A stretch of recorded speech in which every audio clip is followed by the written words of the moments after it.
हेमंत ऋतू म्हणजेच हिवाळा सुरू झालेला आहे. हा काळ शरीरासाठी सर्वात बलवर्धक काळ म्हणून मानला जातो. नमस्कार, मी वैद्य नेहा आणि आज आपण बघणार आहोत हिवाळ्यातील 5 सुपरफूड्स.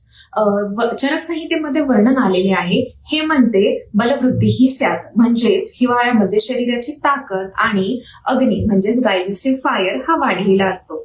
बाहेरच्या वातावरणात थंडी असल्या कारणाने हा अंतर्गत अग्नी जो आहे तो स्थिर राहतो आणि अधिक तीव्र होतो. त्यामुळे या काळामध्ये जर आपण थोडस जड, स्निग्ध आणि पौष्टिक अन्न खाल्लं तर ते आपण सहज पचवू शकतो. ज्यांना वजन वाढवायचे आहे त्यांच्यासाठी हा काळ उत्तम काळ आहे.